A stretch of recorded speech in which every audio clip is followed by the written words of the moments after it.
Bienvenue à l'épisode 5 de Conversations sans filtre.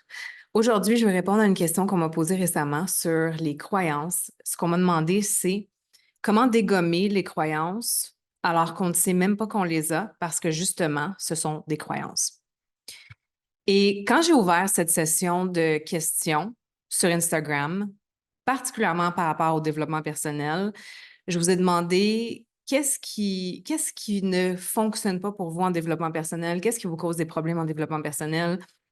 J'ai reçu énormément de questions par rapport aux croyances limitantes. Comment est-ce qu'on travaille les croyances limitantes? Comment est-ce qu'on trouve ces croyances limitantes particulièrement? Parce que, ben bon, les croyances limitantes, elles sont dans le sous-conscient. On ne sait pas qu'elles sont là. On ne sait pas comment y accéder. Et c'est vraiment un gros sujet. En fait, c'est un sujet très intéressant parce que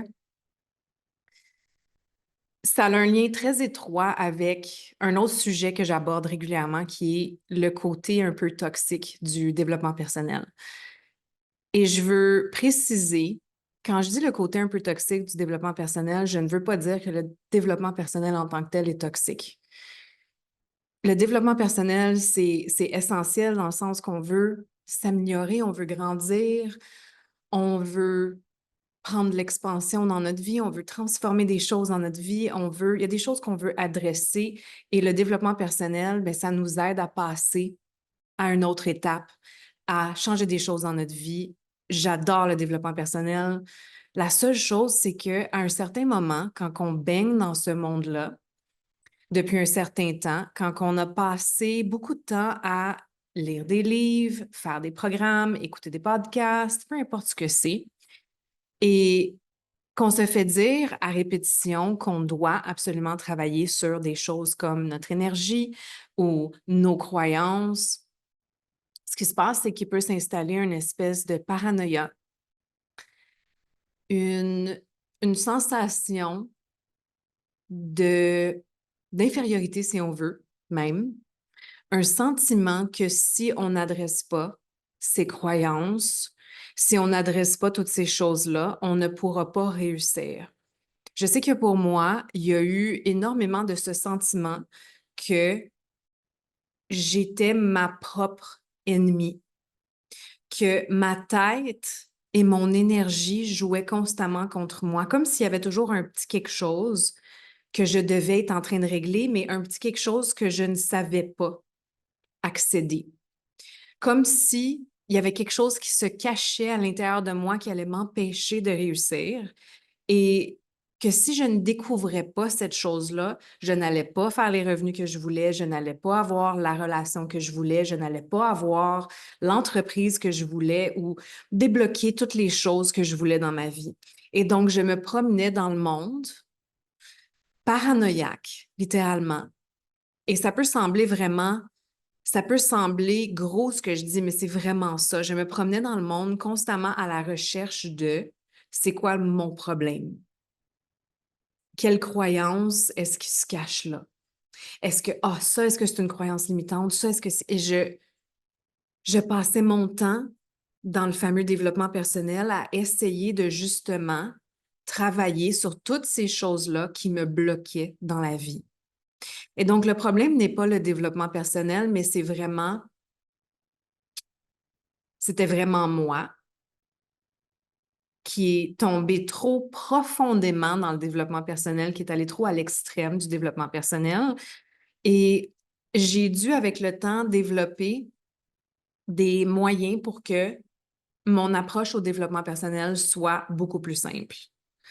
Pour que mon approche des croyances et de l'énergie et de tout ça soit simple et saine pour moi.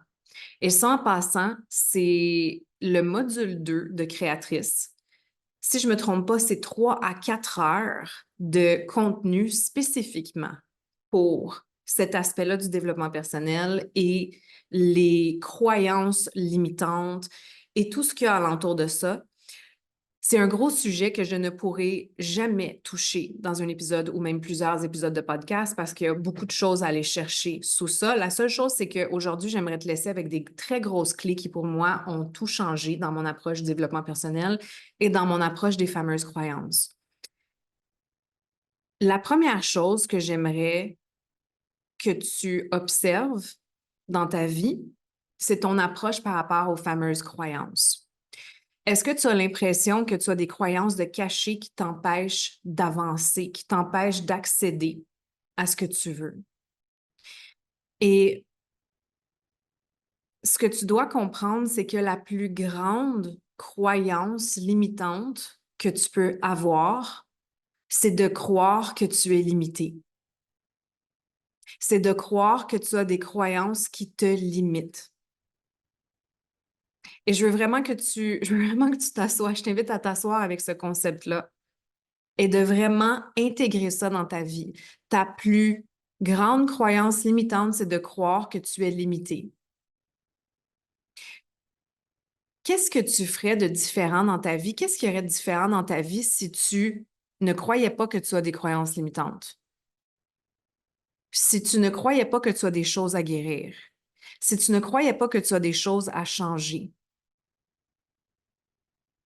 Et ça, c'est la première chose parce que pour moi, de penser que j'ai tellement de choses à guérir, j'ai tellement de choses à aller, tellement de croyances à aller dégommer pour avoir ce que je veux, pour être en santé, pour avoir l'énergie que je dois avoir, le magnétisme et tout ça.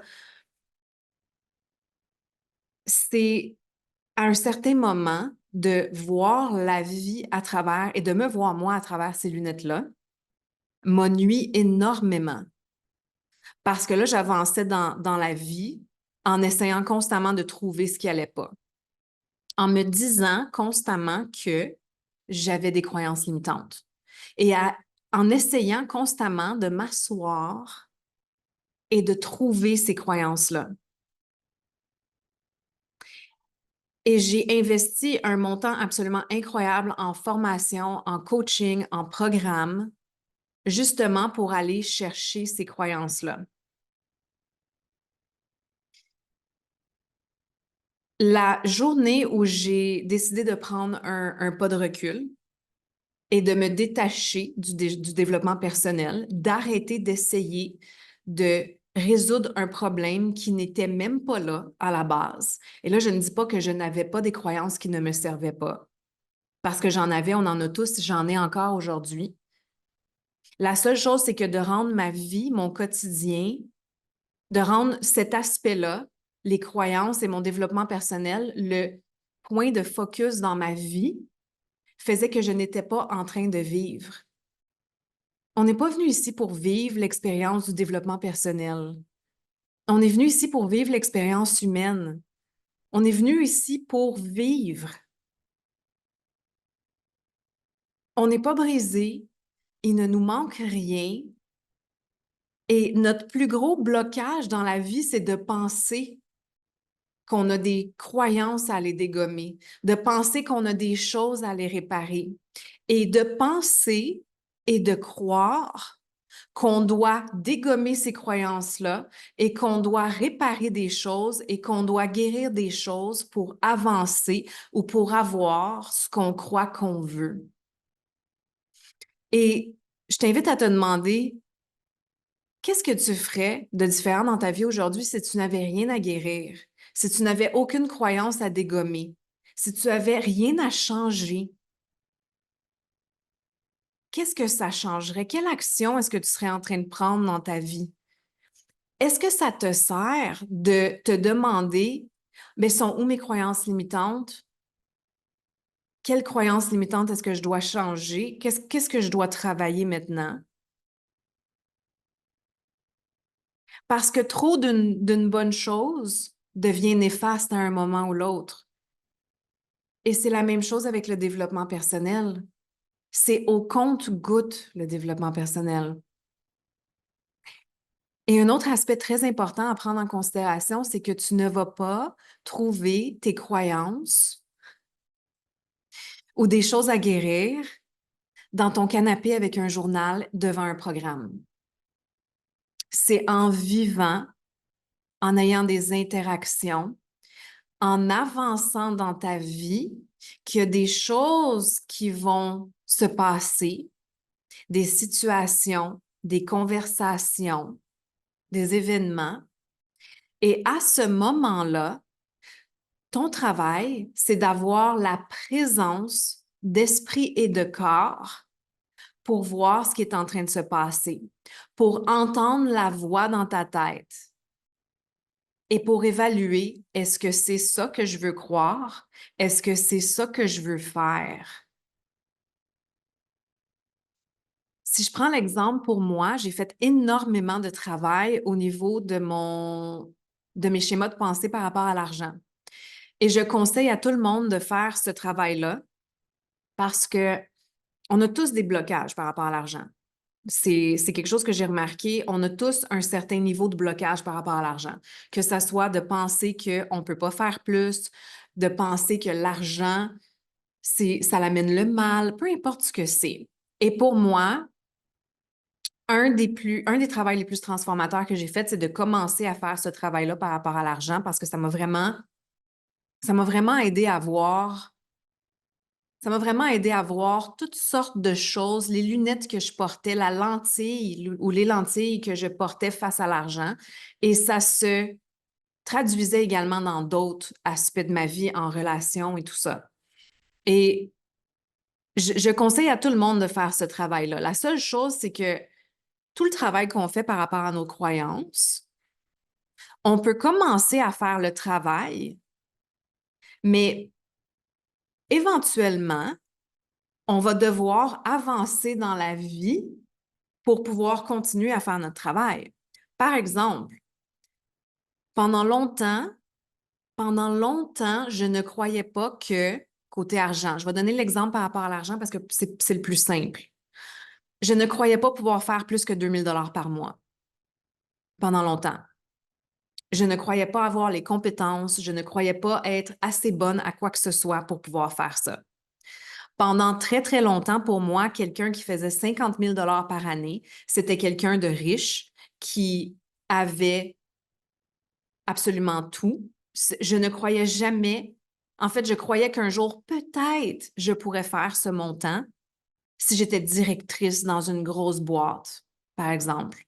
C'est le, c'est un montant que je me voyais faire près de ma retraite. Et donc, à un certain moment dans ma vie, j'ai, j'ai rencontré une femme qui faisait énormément d'argent.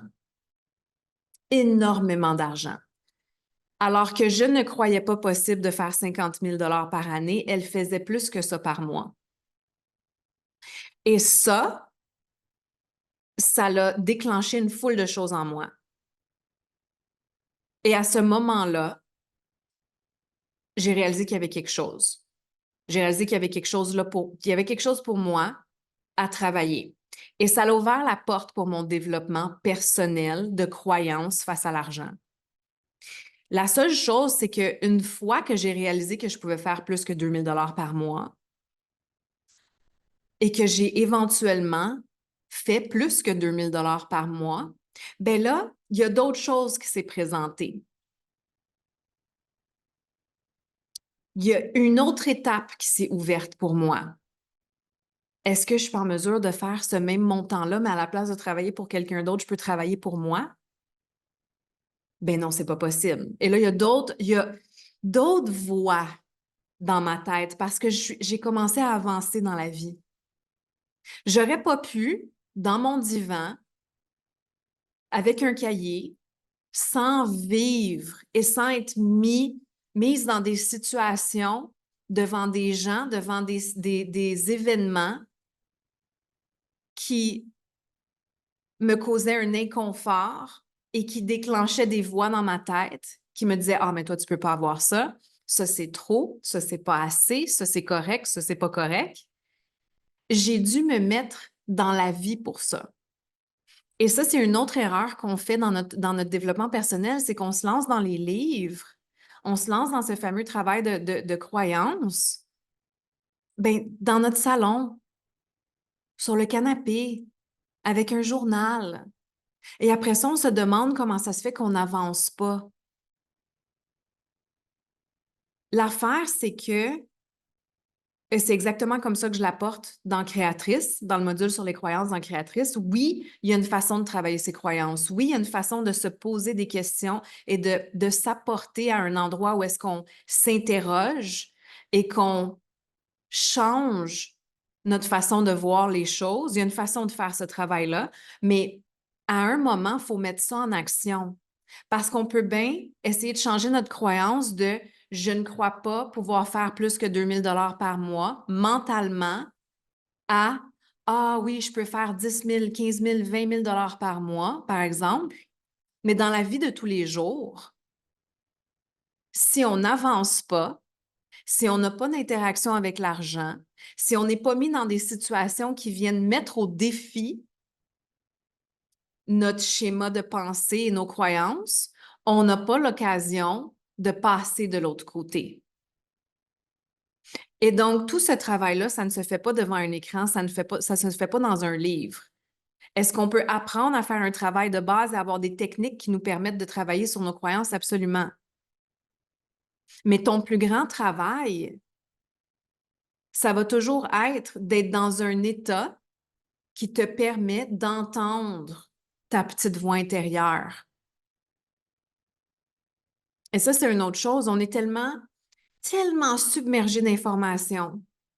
Notre cerveau et notre système nerveux sont tellement accaparés constamment par de l'information, par du stimuli, parce qu'on est sur les réseaux sociaux, parce on est en train de se lancer dans notre développement personnel, on est toujours en train de lire, on est toujours en train d'écouter des podcasts, on est toujours en train de faire des programmes à moitié parce qu'on est seulement en train de consommer, on n'applique rien finalement dans notre vie. On est tellement occupé qu'on n'a aucune place pour entendre notre voix intérieure. Et c'est cette voix intérieure-là qui nous dit c'est quoi nos croyances. Pour être capable d'entendre c'est quoi nos croyances, c'est quoi notre vision du monde, on doit avoir de l'espace pour ça. C'est une chose de s'interroger, et ça, on peut tous le faire, et je peux t'apporter une foule de questions pour t'interroger sur une foule de choses. Mais c'est une autre chose d'avoir de l'espace dans notre vie de tous les jours pour qu'on soit capable d'entendre la voix dans notre tête qui nous dit ah, toi, tu peux pas avoir ça. Ah, ça, c'est trop pour toi. Ah, tu es pas assez. Ah, toi, tu pourras jamais arriver à ce point-là. Ah, ça, c'est pas possible. Ah, ça, c'est mal. Ah, ça, c'est bien. Parce que quand on est constamment stimulé, quand on est constamment stressé, quand notre système nerveux est dérégulé, quand on est constamment mentalement occupé, qu'on n'arrête pas, on est en mode automatique. Et le pire dans tout ça, c'est que c'est à ce moment-là qu'on sent qu'il y a quelque chose qui cloche, on sent qu'on n'avance pas.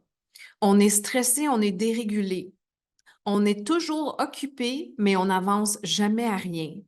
Et on se lance, on fait tout ce travail sur nous et on n'avance jamais. Parce que ça reste mental. Ça reste ici. On va jamais dans la vie, on va jamais explorer, on va jamais être mis au défi, on va jamais être exposé à des nouvelles situations. On reste ici, sur notre canapé, avec notre journal, dans notre session de méditation, devant l'écran, avec le programme ou la formation, dans le livre. C'est en vivant qu'on grandit. L'expansion se produit en vivant. Est-ce qu'on peut aller chercher nos bases et apprendre des choses? Absolument. On veut apprendre à réguler notre système nerveux. On veut avoir un système pour nous aider à passer à travers une fois qu'on découvre qu'il y a peut-être il y a peut-être un schéma de pensée ou un conditionnement qui n'est pas optimal, absolument. Mais c'est un problème quand on n'avance pas ou quand on est coincé parce qu'on pense qu'on a ces choses-là qui nous bloquent. Parce qu'en bout de ligne, tu n'as pas besoin de rien. Tu n'as pas besoin de réguler ton système nerveux pour avancer. Tu n'as pas besoin de dégommer tes croyances limitantes. Tu n'as pas besoin de changer ton énergie. Tu as besoin de rien. Il y a des gens, là, et ça, je dis toujours, il y a des gens qui sont milliardaires et qui ont vraiment des mauvaises croyances face à l'argent, qui ont constamment peur de le perdre, qui ont constamment peur d'en manquer. Et ça va complètement à l'encontre de tout ce qu'on nous enseigne dans l'énergétique. Où est-ce qu'on nous dit que l'argent et les choses sont attirées à nous quand on est dans l'abondance? Ces gens-là ne sont pas dans l'abondance, sont dans la peur et font quand même une tonne d'argent. Il y a des gens qui n'ont jamais régulé leur système nerveux et qui ont tout au point de vue matériel, ce qu'ils veulent. Ils sont très stressés, ils ne dorment pas la nuit, sont anxieux, font des attaques de panique, sont peut-être en dépression, mais ils ont accompli ce qu'ils voulaient.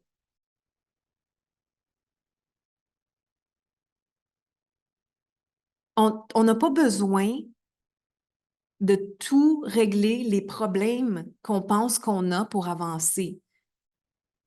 Tu n'es pas un sac à problèmes qui a besoin de solutions. Et je te dis ça parce que je veux t'encourager à avancer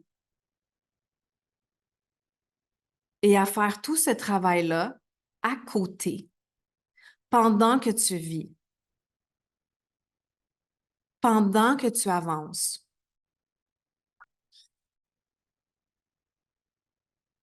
C'est une chose d'apprendre à apaiser son système nerveux, d'avoir des outils de régulation.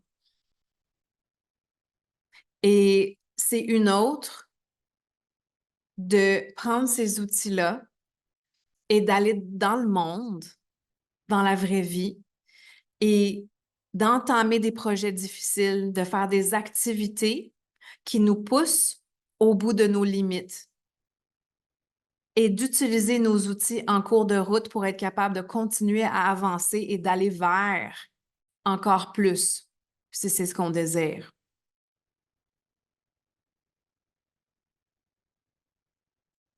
On grandit, on guérit, on adresse nos croyances en avançant, en observant ce qui se passe, en observant, en ayant la capacité d'observer ce qui se passe.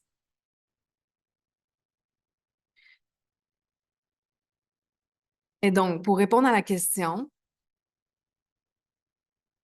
qui était comment est-ce que je fais pour trouver mes croyances limitantes, si justement c'est des croyances, sont là, c'est des croyances. Fais de l'espace dans ton système nerveux, dans ta tête, dans tes contenants, pour pouvoir observer ce qui se passe en toi. Ça va venir. Tu vas l'entendre. Ça, c'est la première étape. Continue à vivre. Fais tes choses. N'attends pas d'avoir guéri ou d'avoir adressé tes croyances limitantes. Encore une fois, ta plus grande croyance limitante, c'est de penser que tu es limité. C'est la première chose. Si tu n'avais pas de croyances limitantes, de penser que tu n'es pas où est-ce que tu veux être parce que tu as des croyances limitantes, c'est une distorsion de tous nos beaux outils en développement personnel. Et ça l'indique que tu dois prendre du recul du développement personnel.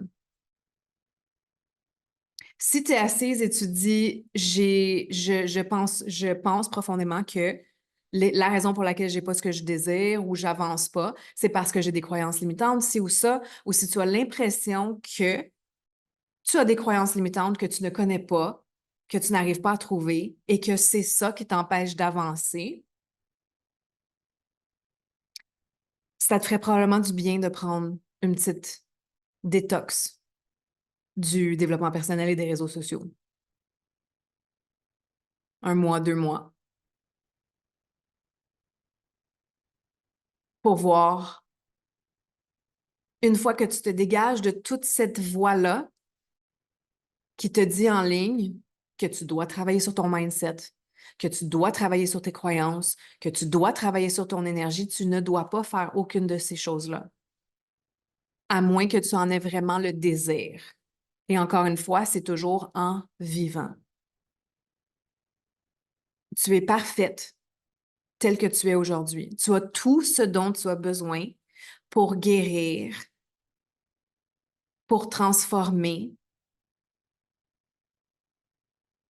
en cours de route.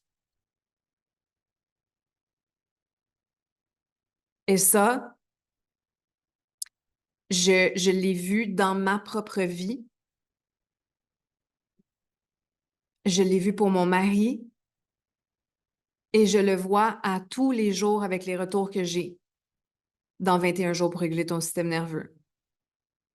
Où est-ce que les gens me disent constamment, j'avais pas besoin de tout ce que je croyais que j'avais besoin. J'avais besoin de me reconnecter à moi, j'avais besoin de m'occuper de mon système nerveux et justement de faire de la place. Aujourd'hui, je vois alors que j'avance. On pense qu'on doit être à 100% dans notre développement personnel puis qu'on doit se lancer et qu'on va manquer quelque chose. Si on est dans une culture de ce qu'on appelle le FOMO, Fear of Missing Out. Dans une culture où est-ce qu'on a peur de manquer constamment, de manquer quelque chose, de manquer un message, de manquer... je vais manquer quelque chose. Je manque de temps. Je dois tout guérir, je dois tout faire. Non, ça ne fait que contribuer à l'état chaotique dans lequel on se retrouve tous continuellement, collectivement. C'est une illusion. Souvent, pour aller plus vite, il faut ralentir. À chaque fois que j'ai ralenti, à chaque fois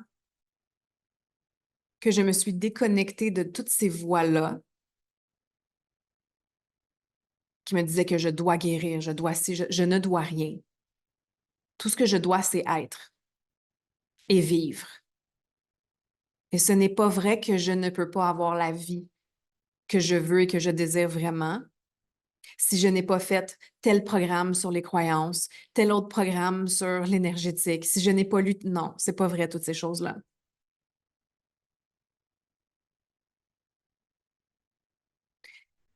La plus belle chose que j'ai faite pour moi-même, c'est de commencer à croire que je suis venue ici avec tout ce dont j'ai besoin pour m'épanouir. Est-ce qu'en cours de route, je peux rencontrer des gens qui vont me donner des belles clés? Absolument. Mais il ne me manque rien et il ne te manque rien. Et si tu pars de cet espace-là, tranquillement, en traversant ta vie et en t'en allant vers ce que tu veux, tu vas rencontrer ces fameuses clés-là. Mais tu ne devrais pas être en train de courir après pour essayer de précipiter ta guérison ou ta croissance. Et si tu te rends compte que tu es dans ce cycle-là et que tu sens de la résistance en ce moment à ce que je suis en train de te dire et que tu te dis non, non, non, je dois continuer comme ça, jusqu'à maintenant, comment est-ce que ça fonctionne pour toi? Tout ce fameux travail que tu as fait jusqu'à maintenant, ça va comment? Est-ce que ta vie a vraiment changé de A à Z? Ou est-ce que tu sens que tu fais tout ce travail-là, mais que ça n'avance pas? Est-ce que tu fais vraiment du travail ou est-ce que tu ne fais que consommer? Est-ce que tu t'assois vraiment avec un module, un concept, une question, un chapitre, une phrase, un épisode. Est-ce que tu contemples vraiment ça dans ta vie pendant plusieurs jours, peut-être plusieurs semaines, sans essayer de tout changer puis de passer rapidement à la prochaine chose parce que tu attends le fameux déclic? Est-ce que tu prends ton temps puis est-ce que ça change vraiment? Parce que toute cette énergie de passer à autre chose, puis rapidement, puis autre chose, autre chose, autre chose, ça ne fait que contribuer à un niveau de stress. Ça ne fait qu'accaparer ton système nerveux. Ça ne fait qu'accaparer ton esprit. Et c'est comme ça qu'on développe ces fameuses croyances de j'ai besoin de plus, j'ai besoin de plus. Je dois continuer, je dois continuer. Il y a d'autres choses, il y a d'autres choses. Je dois trouver le déclic, le déclic. Il n'y en a pas de déclic. Dans les livres, dans les programmes, il n'y en a pas. C'est en vivant. Parce que le vrai déclic, c'est dans ton corps que ça se fait, pas dans ta tête. Et pour que ça se fasse dans ton corps, tu dois le vivre. Tu dois le voir et le sentir à l'intérieur de toi. Tu dois vivre l'expérience. Tant et aussi longtemps que tu n'as pas vécu l'expérience et que tu n'as pas eu la place pour l'intégrer, c'est un concept mental. C'est de l'information. Et il n'y a rien qu'on a plus aujourd'hui que de l'information. Mais de l'information, ça n'amène pas une transformation, ça n'amène pas une guérison. C'est un potentiel, mais sans action, sans expérience, ça ne reste que de l'information.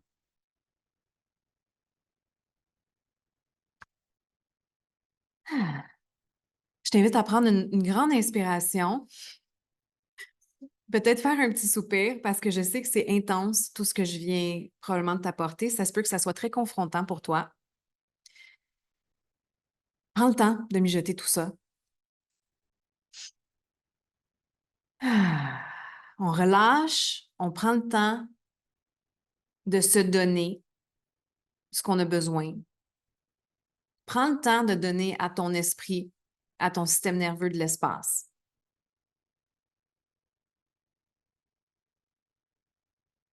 pour voir ce qui vient et pour intégrer.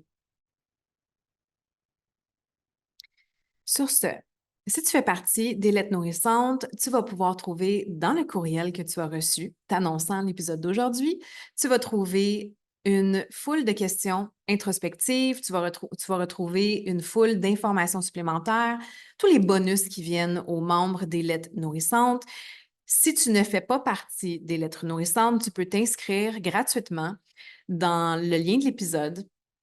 Et tu vas pouvoir avoir accès aussi à l'archive de toutes les autres lettres nourrissantes, de tout ce qu'on a parlé dans les semaines passées et de tout le contenu bonus qui venait avec les lettres nourrissantes. Sur ce, je te souhaite de passer une excellente journée. Inspire, expire, prends soin de toi et je te vois dans une prochaine conversation.